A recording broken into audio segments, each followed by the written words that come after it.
우리 같이 한번 읽어볼까요? 주의 사자가 빌립에게 말하였는데 일어나서 남쪽으로 향하여 예루살렘에서 가사로 내려가는 길까지 가라. 그 길은 광야라. 아멘. 네, 오늘 특송 텐데 특송에 앞서서 우리 이찬홍 권사님 선교 잘 다녀서 건강하게 오셨어요. 우리 살이 빠지셔서 또 이뻐지셨어요. 수고하셨습니다. 오늘은 비올라로 김나연 장님, 뉴레이즘이었고 찬양 드리겠습니다.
오늘 사도행전 8장 26절 말씀으로 롤러코스터를 타는 성도라는 제목으로 저와 함께 말씀하겠습니다.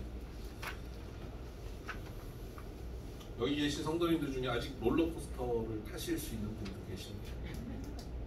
저도 이제는 롤러코스터 타겠더라고요. 너무 어지러워요.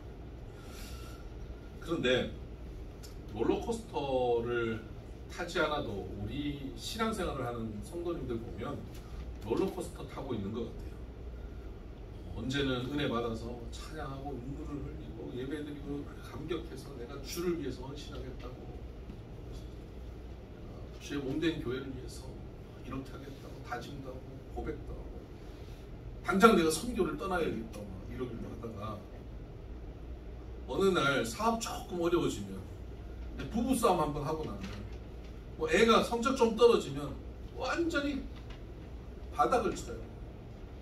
그 고백했던 그 믿음의 고백, 그 대단한 그 신앙의 고백은 다 사라지고 하나님 살아 계신지 모르겠다 그러고 하나님 교회 꼭 난 모르겠다 그러고 막 나가는 그런 모습도 보입니다. 이게 뭐 지금 남 얘기하는 것 같지 않죠?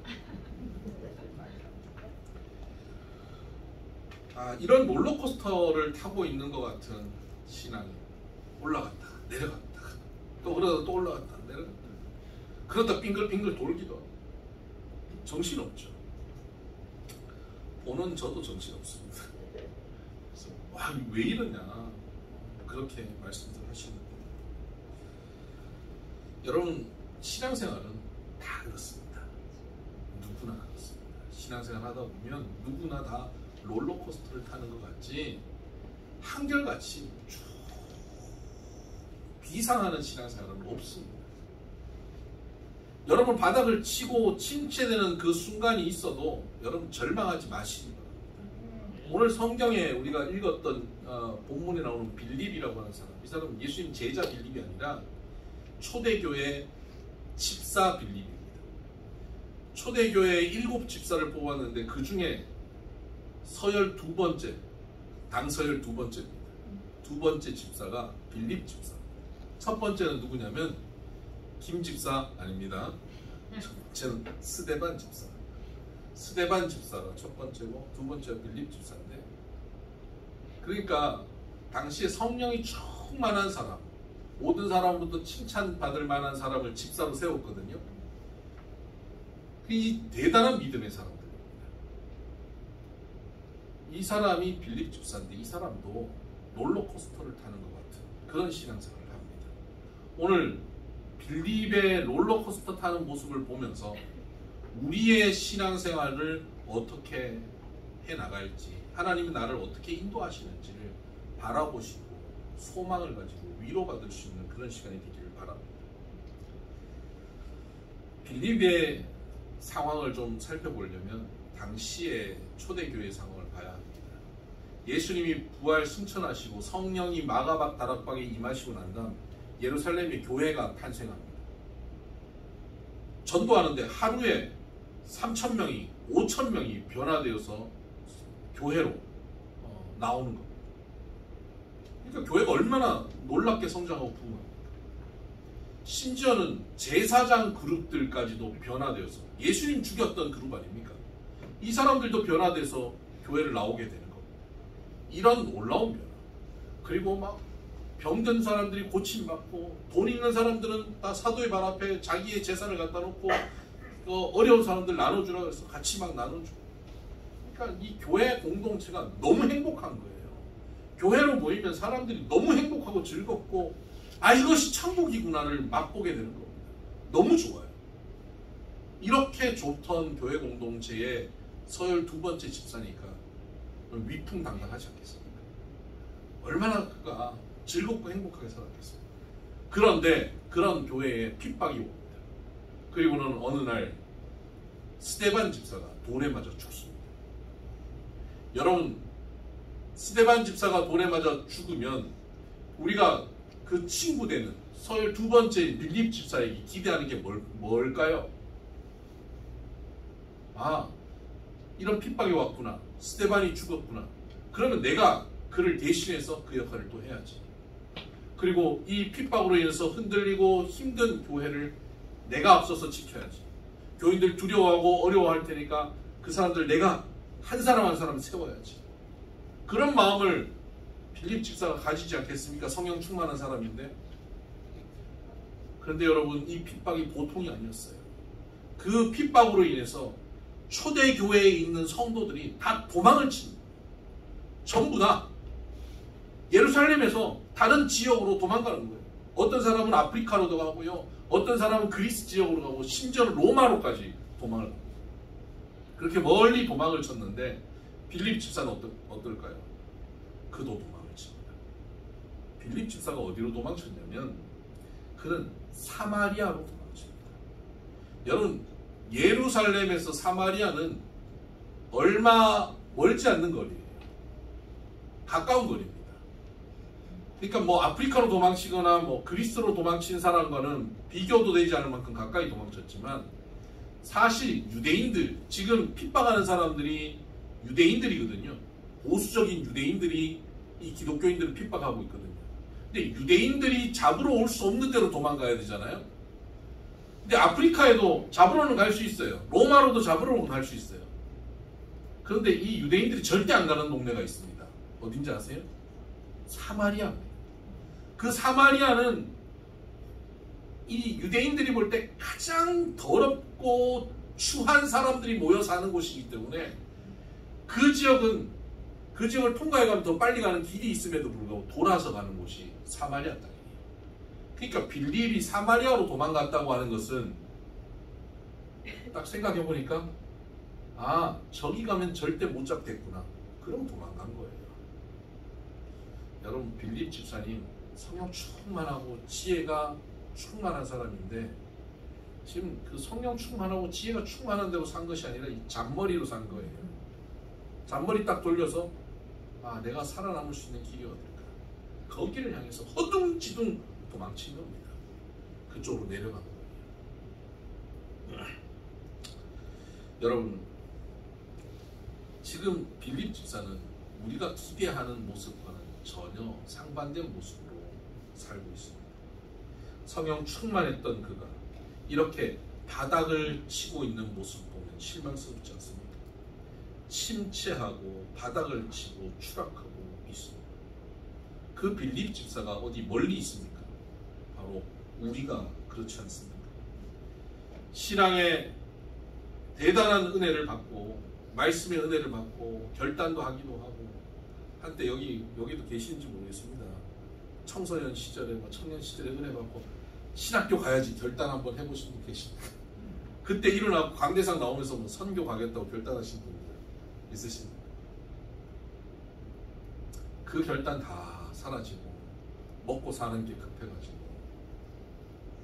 내가 신앙의 고백을 그렇게 하고는 조금 사업이 어려워지고 주머니 돈 좀 떨어지고 교회에서 예배 실컷 잘 드리고 여기 은혜 받고 찬양하고 감격하고 나가다가 누가 뒤에서 옷차림 가지고 한마디 하는 거 가지고 마음 상해가지고 나 교회 안 와! 우리 교회 그렇다는 게 아니라 그럴 수 있지 않을까. 그런 시험에 빠질 수 있는 게 우리들이라는 거예요. 그렇게 바닥을 치는 겁니다. 믿음의 고백을 시큰하다가도 작은 것 하나 걸리면 순간 바닥을 치고 추락하고 침체되는 신앙으로 떨어지게 됩니다. 얼마나 우리의 모습이 초라하고 처량합니까? 여러분, 바닥을 치고 침체되면, 여러분 침체되면 그때 여러분 모습이 어떻습니까? 의지가 없어집니다. 교회 가고 싶은 의지가 없어요. 뭘 할 힘이 잘 안 생겨요. 그리고 소망이 없어요. 어떤 일을 보면 그것을 바라보며 소망과 기대에 차야 되는데 안 될 게 보여요. 그런다고 되나? 한두 번 해봤나? 부정적인 생각들로만 채워져요. 손가락 하나 까딱하기 싫어요. 실제로 제일 힘이 안 들어가는 건 뭐냐면 성경책 펴는 게 제일 힘들어요. 제일 무거운 게 뭐냐면 성경책 책장 넘기는 제일 힘들어요. 이거 하나 펴서 읽기가 어렵고요. 폰으로 다른 건 다 검색하는데 유튜브 가서 비선교회 해가지고 설교 한번 듣기 그거 어려워요. 그게 제일 어려워요. 침체되면 그거 딱 하기 싫어져. 여러분, 우리가 이렇게 침체될 때 여러분 반드시 기억해야 하는 것이 있습니다. 내가 침체되고 주님을 떠난 것 같은 그 순간에 여러분 기억하시기 바랍니다. 하나님은 여러분을 단 한순간도 떠나지 않으신다는 사실.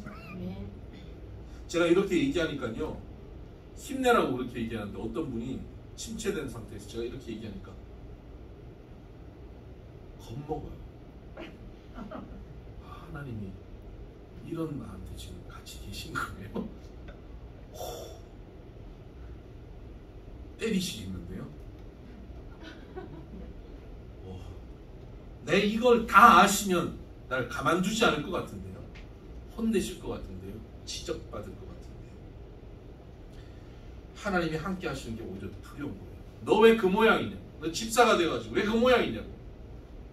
하나님께서 징계하시고 벌하실 것 같다는 거예요. 여러분, 과연 한순간도 떠나지 않으시는 하나님께서 여러분을 징계하고 벌하시고 계실까요? 하나님은 우리와 함께 계시면서 뭘 하실까요? 로마서 8장 26절을 한번 보실까요? 로마서 8장, 사도행전 바로 뒤쪽에 있습니다. 로마서 8장 26절. 이와 같이 성령도 우리의 연약함을 도우시나니 우리는 마땅히 기도할 바를 알지 못하나 오직 성령이 말할 수 없는 탄식으로 우리를 위하여 친히 간구시나니. 성령께서는 우리의 연약함을 보시면서 너 왜 그 모양이냐, 왜 너 그 정도밖에 안 되냐고, 그 연약함을 지적하고 판단하고 징계하시는 성령 하나님이 아니시라는 거예요. 우리의 연약함을 보시면서 힘들었구나, 내가 너를 도와주구나, 그리고 우리를 도우시는 하나님이시라는 겁니다. 그리고는 말할 수 없는 탄식, 뭐라고 표현할 수 없는 탄식으로 우리를 위해 친히 간구하시는, 우리를 너무너무 안타까워하시며 기도하시는 분이시라는 거예요. 그렇게 탄식하며 우리를 도우신다는 거예요. 그렇게 우리를 위해 간구하시면 그 결과가 어떻게 되냐면 28절에 보면 우리가 알거니와 하나님을 사랑하는 자 곧 그의 뜻대로 부르심을 입은 자들에게는 모든 것이 합력하여 선을 이루시는 거예요. 여러분, 합력하여 선을 이루시는 거예요. 우리의 실패, 우리의 두려움, 우리의 염려, 불안, 우리의 침체까지도 합력하셔서 하나님의 선을 이루어 가시는 거예요. 여러분, 하나님께서는 연약한 우리를 지적하고 판단하고 징계하고 버려두시지 않고요, 말할 수 없는 탄식으로 우리를 위해 간구하시고 우리를 다시 일으켜 세우신다는 사실을 기억하시길 바랍니다. 빌립 집사는 바닥으로 추락했습니다. 심체의 자리로 내려갔습니다. 그러나 성령 하나님은 그를 버려두지 않으십니다. 그를 무너진 상태에서 다시 일으켜 세우십니다. 낭중지추라는 말이 있죠. 주머니 안에 있는 송곳은 반드시 뚫고 나오게 되어 있는 겁니다. 여러분, 우리가 예수 그리스도를 믿는다는 것은 우리 안에 삼위일체 하나님이 와 계신다는 겁니다. 우주보다 크신 분이 내 안에 계신데 어떻게 그 하나님의 능력이, 하나님의 지혜가, 하나님의 사랑이, 하나님의 빛이 나를 뚫고 나오지 않을 수가 있냐고. 내가 아무리 캄캄하게 무너져 있어도, 아무리 절망으로 가득해 있어도, 아무리 불안함으로 가득해 있어도 이 크신 하나님께서 내 안에 계신데 절망에 갇혀 계시겠냐고요. 그분의 소망으로 뚫고 나오시죠. 나의 어두움에 갇혀 계시겠냐고요. 그분의 빛으로 밝혀버리신다는 사실입니다. 우리가 아무리 침체되고 우리가 아무리 바닥으로 떨어져도 하나님께서 나와 함께 하시기 때문에 그 하나님의 복음의 빛은 드러나게 되어 있습니다. 그래서 빌립은 도망쳤습니다. 침체되어 사마리아로 도망쳤지만 거기에 가서 감추어져 있지 않은 거예요. 도망쳐서 조용히 살고 싶죠. 여러분, 도망자들이 그렇잖아요. 가서 자기 신분 드러내지 않고 조용히 살고 싶잖아요. 조용히 살고 싶은데 안 감춰져요. 드러나요. 뭐가 드러납니까? 저 사람 뭐가 다른데? 저 사람은 평안한데? 저 사람은 삶이 어려워 보이는데? 기쁨이 있는데? 그리고 그 삶에서, 얼굴에서, 그 생활에서 복음이 드러나기 시작하는 거예요. 주님의 소망이 드러나는 겁니다. 그러니까 이웃들이 하나씩 둘씩 그에게 붙어요. 어떻게 그렇게 살 수 있습니까? 물으니까 뭘 얘기하겠습니까?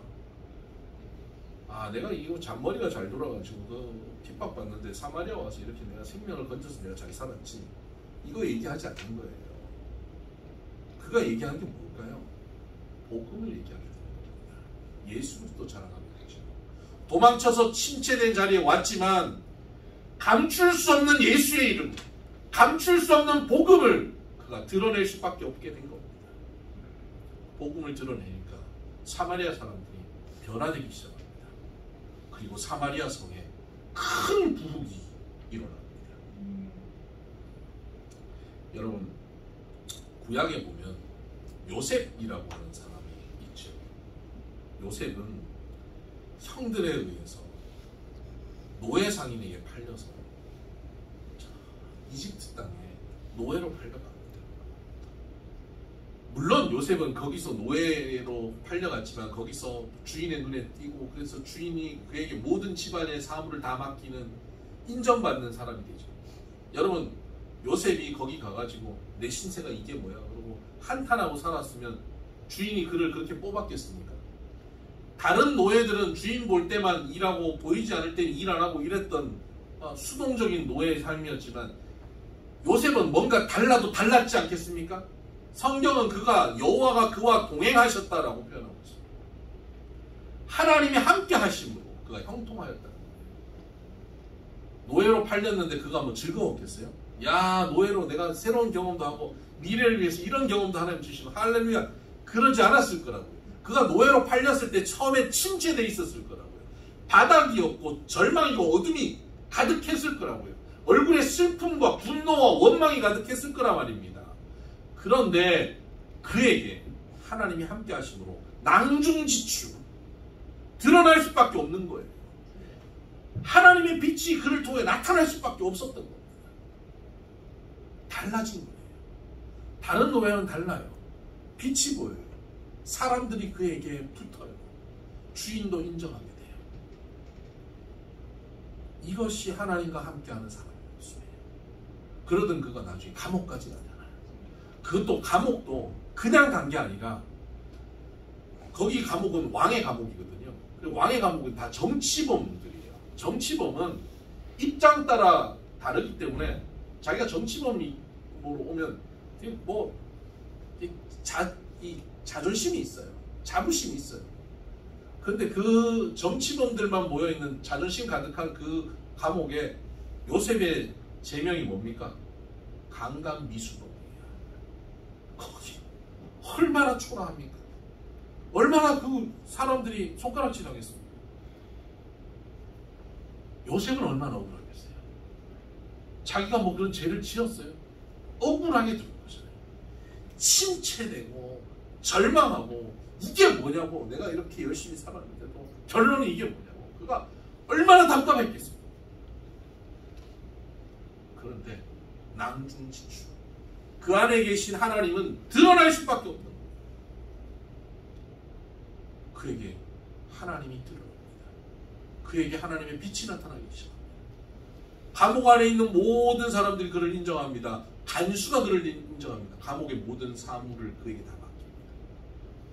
나중에 요셉이 다니면서 아유, 왜 얼굴이 그렇게 어둡습니까? 뭐 문제 있습니까? 저한테 좀 얘기 좀 해보세요. 저 도와드릴게요. 이러고 살아요, 요셉이. 이것이 바로 영적으로 침체된 사람들, 하나님의 백성들이 아무리 바닥을 쳐도요, 하나님이 함께 계시기 때문에 반드시 하나님이 일으키신다는 증거입니다. 하나님은 저와 여러분이 침체되어 있어도 그 자리에 그냥 머물러 있게 하지 않습니다. 우리를 반드시 일으켜 주십니다. 우리 안에 있는 복음의 빛은 감추어지지 않습니다. 우리 안에 있는 하나님의 능력은 반드시 흘러 넘쳐나게 되어 있습니다. 구약에서 가장 위대한 선지자 그러면 엘리야를 뽑을 수 있습니다. 엘리야는 최고의 선지자입니다. 그런데 그가 그 당시 왕비인 이세벨의 말 한마디에 그가 좌절해버립니다. 바로 어제 갈멜산에서 850대 1의 전쟁에서 승리하고 하늘에서 불이 떨어지게 만들고 3년 반 동안 비가 안 오던 곳에 비가 내리게 했던 그 능력 많은 선지자가, 그 성령 충만한 선지자가, 강력한 주의 종이 내가 반드시 저 인간 목을 딸 거야 라는 왕비 한마디에 마음이 확 무너져요. 어떡하지? 나 죽으면 어떡하지? 하고 도망칩니다. 여러분 이럴 수 있습니까? 그렇게 신앙 좋은 사람이 하루아침에 이렇게 무너질 수 있냐 말입니다. 네, 그럴 수 있습니다. 엘리야도 그렇고 여러분도 그럴 수 있습니다. 우리 다 그럴 수 있어요. 그렇게 무너졌습니다. 그리고는 얼마나 정신없이 도망쳤는지 200km나 도망쳐요. 여러분 직선거리로 여기서 전주까지입니다. 200km를 도망칩니다. 허둥지둥 도망칩니다. 그리고는 광야로 들어가서 좀 쉬자 그러고 나무 아래 기대가지고 그늘에 쉬는데 자기 신세가 초라한 거예요. 아니 하나님 말씀 붙잡고 산다고 사람들 핍박하고 뭐 여러 가지 정치적인 어려움 당하면서도 하나님 말씀만 붙잡고 살았고 이 말씀 붙잡으면 하나님께서 반드시 변화시켜 주실 걸 기대했는데 결론이 이거야? 내가 말씀 가지고 산 결론이 이거야? 그럼 하나님 이것밖에 안 해주시는 거야? 원망이 막 몰려오는 거예요. 그동안 내가 말씀 붙잡고 산 거에 대한 원망이 막 오는 거예요. 하나님 앞에 원망을 쏟아놨어요. 뭐라 그럽니까? 하나님 이만하면 됐지 않습니까? 뭐 이런 거죠. 나 이만큼 가지고 놀았으면 된 거 아닙니까? 그거예요. 하나님 이만큼 하면 된 거 아닙니까? 날 죽이세요. 날 차라리 여기 죽이세요. 이렇게. 여기 200km나 달려간 이유와 목적은 뭡니까? 살려고 갔어요. 살려고 간 끝에 죽여달라는 거예요. 여러분 사람들이 살려고 침체합니다. 돈이 없어서 뭐 살려고 돈 하다가 침체하는 거거든요. 병이 들어서 어떻게 하면 내가 살까 막 고민하다가 침체되는 거거든요. 그 침체되면 결론은 뭔지 아세요? 죽음을 선택하려고 해요. 차라리 죽자. 이렇게. 여러분 엘리야가 그렇게 바닥을 쳤어요. 여러분 이쯤 되면 하나님이 엘리야를 어떻게 하시겠어요? 그렇게 막 떠들고 막 하나님 앞에 대들고 막 울고 불고 하다가 제풀에 못 이겨서 잠들어요. 참 못났죠. 그 로뎀나무 그늘에서 잠들었어요. 제가 하나님이면 그 잠든 사이에 요놈 다리 몽둥이를 나무에 달아갖고 거꾸로 달아놓고 깨면 뺨 딱딱 때면서 정신 못 차리지 너. 짬뽕 국물 부어버려. 너 정신 안 차릴. 너 똑바로 안 해? 그럴 것 같은데 우리 하나님께서 그 못난 선지자가 잠든 사이에 천사를 보내십니다. 천사가 그를 어루만져 주세요. 그의 눈물 자국을 닦아줘요. 천사가 그를 어루만집니다. 힘들었지, 외롭지, 두렵지, 무섭지. 염려하지 마라. 지금 좀 힘들 것 같지만 너 다시 일어날 수 있어. 그렇게 어루만지는 거예요. 눈을 떴더니 천사가 자기를 어루만지고 그리고는 그렇게 실컷 울고 잠들고 나면 눈 뜨고 나면 뭐가 생각나겠어요? 먹을 거 없나? 이 생각을 하지 않겠어요? 떡 한 덩이와 물 한 병을 주는 거예요. 그것도 그냥 떡 아니에요. 성경에 분명히 기록되어 있어요. 숯불에 구운 떡. 그냥 전자레인지 대충 돌린 떡이 아니에요. 화덕 피자. 숯불구이 떡. 참숯구이. 그걸 먹었습니다. 먹고 나면 어루만졌죠. 먹고 마시고 나면 어떻게 해야 돼요? 감사합니다. 제가 다시 기운을 내죠. 일어나야죠. 먹고 난 다음에 다시 자요. 여러분 뭐라 그러겠습니까? 야 이 자식아 일어나. 너 그만하면 됐어. 네가 애야? 하루 이틀이지. 정신 차려. 이러지 않겠습니까? 또는 뭐 꼭 그렇게 직접적으로 뭐라 그러긴 뭐 하면 그 먹고 바로 자는 그거 얼마나 꼴불견입니까? 먹고 자면 그거 당뇨 걸린다. 당 올라간다. 빨리 일어나서 조금이라도 걷다가 다시 자. 그렇지 않겠어요? 그냥 자도록 내버려둬요. 그리고 어루만지세요. 또 위로 가세요. 또 일어나면 또 멈추세요. 그걸 반복합니다. 그리고 기운을 차리자. 그가 다시 사역을 감당하게 되는 것입니다. 여러분 혹시 침체의 자리에 있으십니까? 좌절하고 절망하는 자리에 내려가 계십니까? 기억하시기 바랍니다. 여러분은 하나님을 떠났다고 생각하는 그 순간 하나님은 단 한순간도 여러분을 떠나지 않으셨습니다.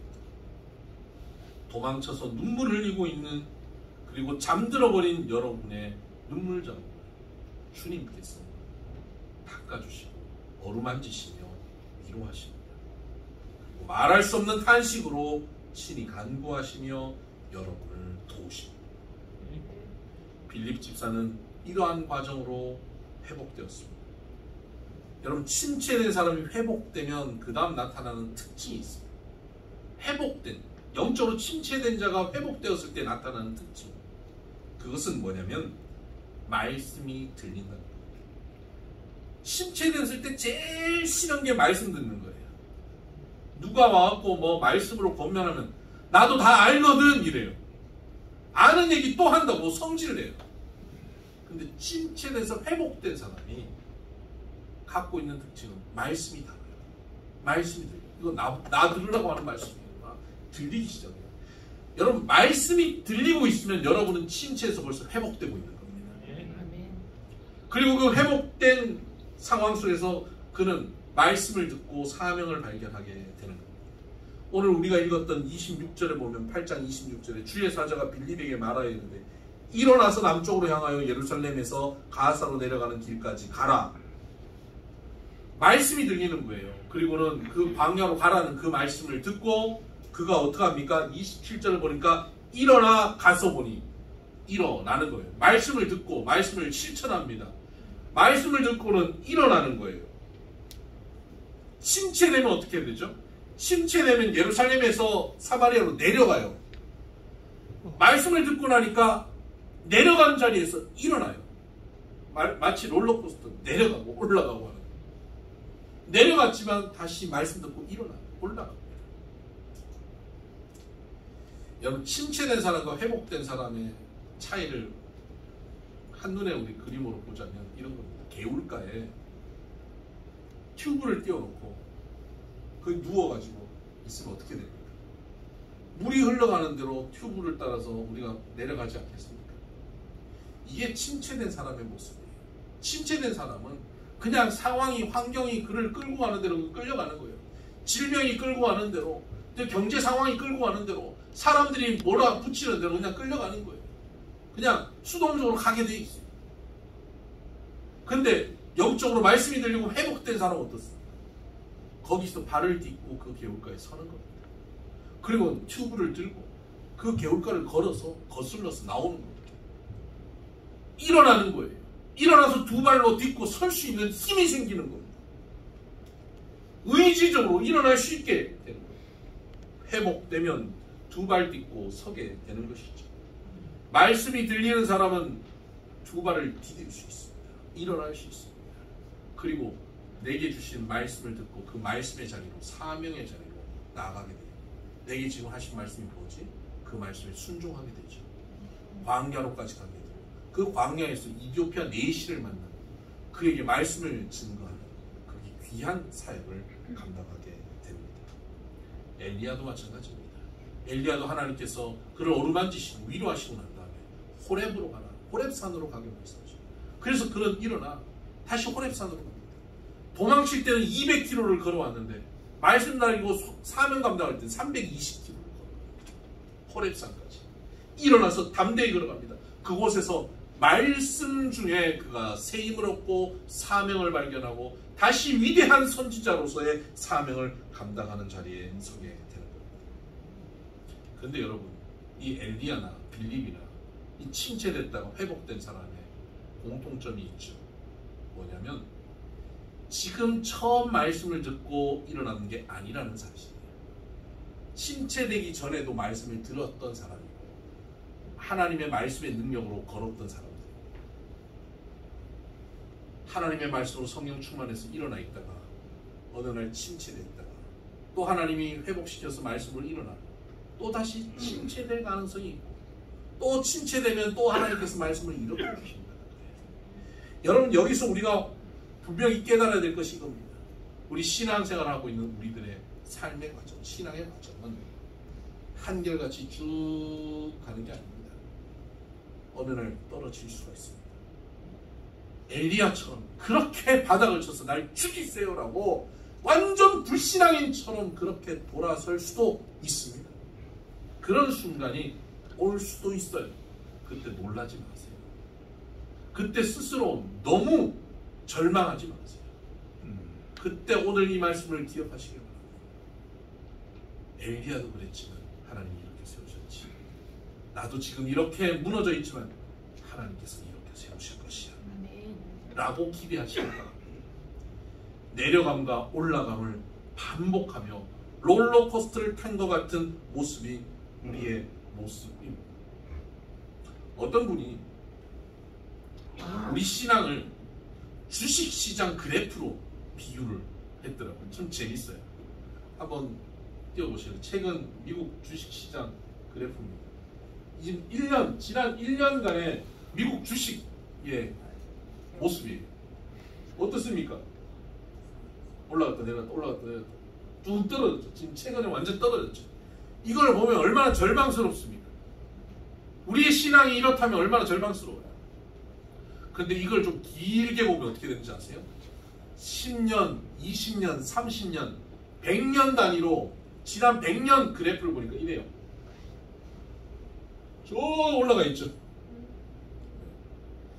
1차 세계대전, 2차 세계대전, 뭐 베트남전, 그 5.1 파동, 온갖 일이 있었지만 그 순간은 바닥을 치고 내려가고 이게 바닥이다라고 했지만 결국 올라가는 겁니다. 우리 신앙이 이렇습니다. 여러분, 제임스 파울러라고 하는 학자가 있습니다.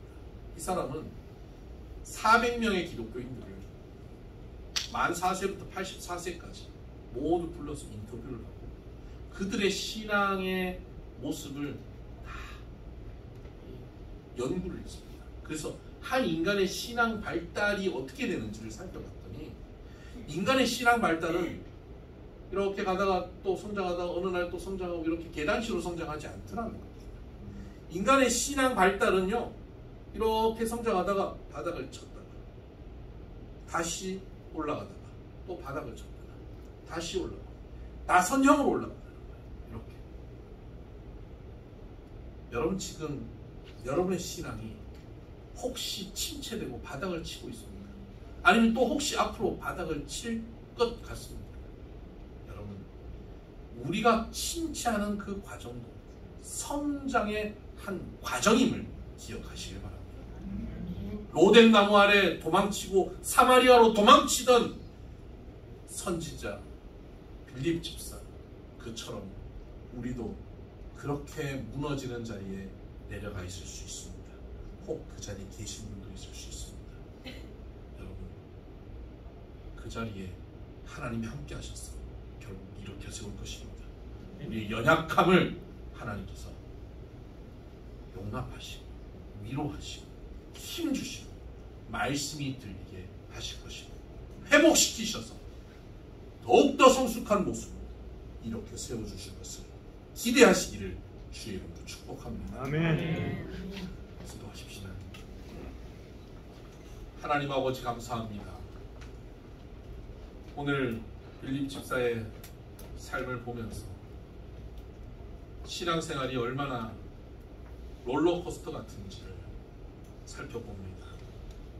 우리는 때로 상황과 환경과 여건에 따라서 우리의 신앙이 다 사라지고 바닥을 치고 하나님 앞에 원망과 분노와 불평을 쏟아놓는 초라하고 어리석은 모습을 나타내기도 하지만 그런 우리들을 혼내시거나 지적하시거나 징계하시지 않고 우리를 위로하시고 우리의 다시 필요를 채우시고 우리를 격려하시고 말씀하셔서 일으켜 세우시는 하나님의 사랑을 우리가 깨닫습니다.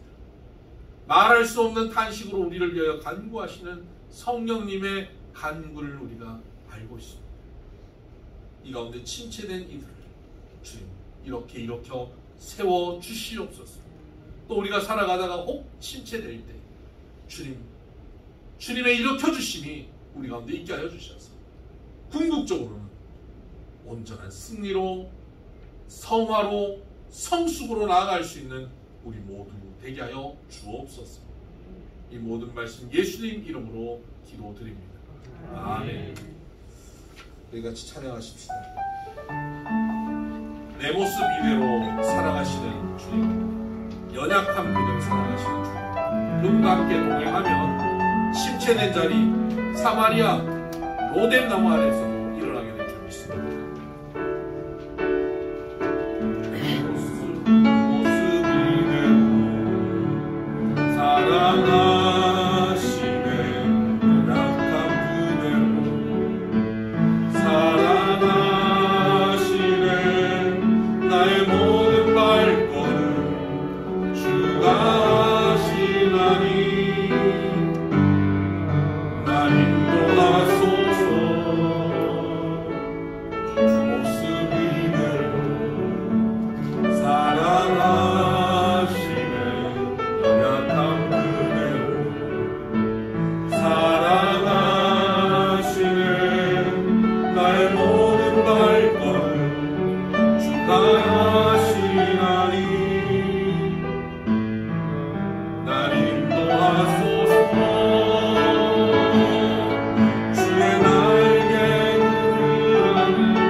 우리의 이 모습 이대로를 주님께서 사랑하십니다.